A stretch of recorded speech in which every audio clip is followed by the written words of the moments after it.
એક અદભુત પ્રસંગ મને યાદ આવે એટલે તમને કહી દઉં. રાજા જેમ્સ બધાને અલગ અલગ પુરસ્કાર આપતા હતા અને એ વખતે કલાકારે આવીને હાથ જોડીને કહ્યું છે, મારે બીજો કલાનો પુરસ્કાર નથી જોતો, મને માનવતાના, સાચા માનવતાનો પુરસ્કાર આપો.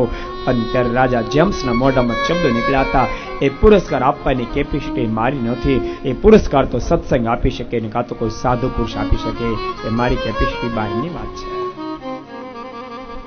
જેમ કોની દીકરી જાને જન્મ આવી જાય, માણસ હળવો ફૂલ રહે. ભક્તો, માણસ બહુ ભારે રહે છે એનું કારણ હું ખબર છે?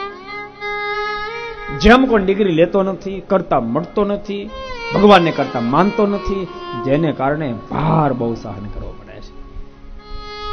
ભક્તો, હું એવું માનું છું, માણસની ક્રિયાનો ભાર જેટલો લાગે છે એના કરતા કરતાપણાનો જાજો ભાર અનુભવવો પડે છે. ક્રિયાનો ભાર નથી, કરતાનો ભાર બહુ અનુભવવો પડે છે. તમારે હળવા ફૂલ જો રહેવું હોય ને તો ગમે એટલું કાર્ય કર્યા પછી અકર્તા રહો બાપ, હળવા ફૂલ રહી શકશો, હળવા ફૂલ રહી શકશો. ટેન્શન નું નામ નહીં આવે. ટેન્શન આ માણસો ડાયાબિટીસ એટલે બહુ થવા મળી. કરતા બનવા મળ્યા, કરતા મત બનો. બીપીઓ નહીં વધે તમારી, કરતા નહીં બનો, કરતા ભગવાન.